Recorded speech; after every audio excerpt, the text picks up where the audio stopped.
The problem with Concord isn't diversity, it's the obsession with it. And let me explain. Well, before we get into that, I'm sure you probably noticed the footage you're seeing isn't from Concord.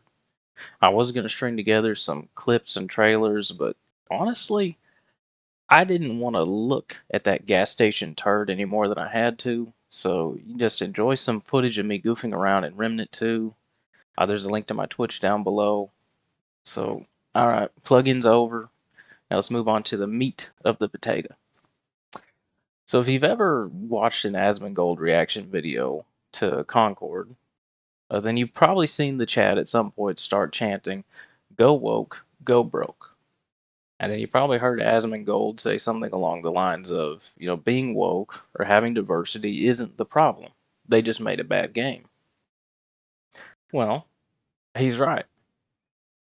After all, Elden Ring did the body type 1 and body type 2 thing, but it's not considered a woke game. So what's the difference?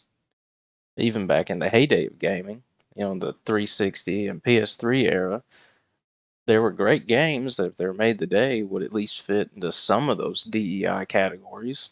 Like if you take Gears of War, for example, it had what would have been, a quote diverse cast of characters, even in the first game, all the way back in, the yesteryear of 2006.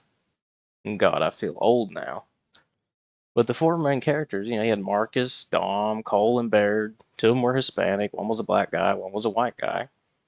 And by the time Gears 3 came around, we had some of the ladies like Anya start taking to the field, kicking grub ass. Nobody had a problem with any of that. Nobody looked at that and thought, oh, these are just here for, forced diversity reasons or because they're making it woke. I never heard anybody that played these games and ever thought that, man, these things would be so much better if they just made them a bunch of white guys. Nobody said that. Nobody cared. Do you know why? His gameplay was king.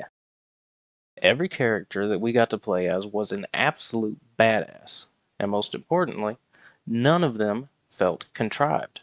They didn't exist to check off a box. They existed because that was the character the developer wanted to carry the story forward. They fit, they made sense, and they were good.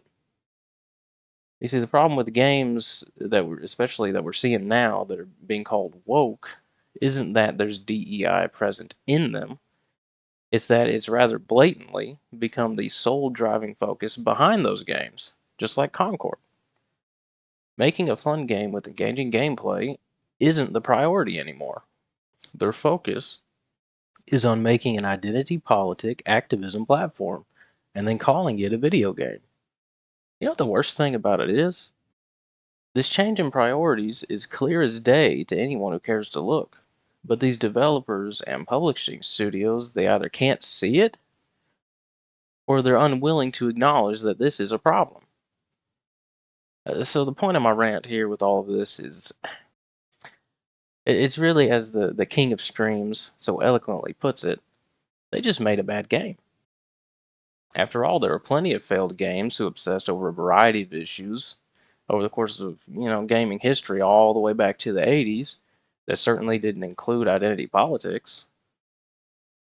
But as this obsession has become more and more normalized, we're just going to continue to see more games like Concord that prioritize these woke ideas and woke ideals over the player experience. And it is a damn shame.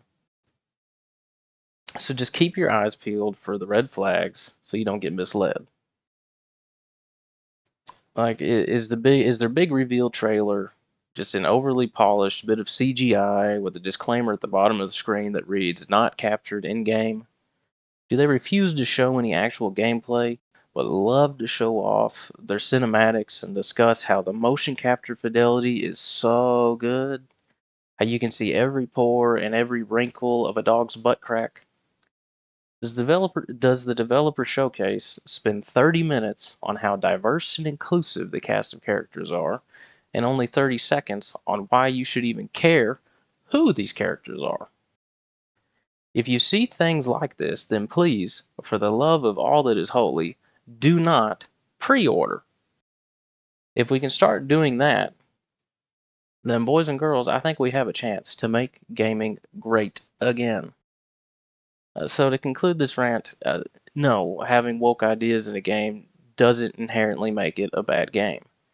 But an obsession over woke ideals or any other kind of ideals and putting them ahead of the gameplay, ahead of the story, ahead of the player experience, that's the problem. That's why these games have been failing, and rightfully so. And that's why people like to say, go woke, go broke. And in the case of Concord, at least, I wholeheartedly agree.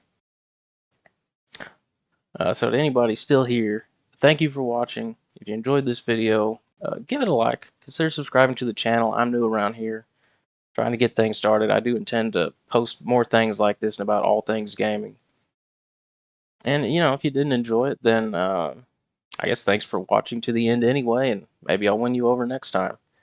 Either way, I hope you'll let me talk to you again sometime. Peace out.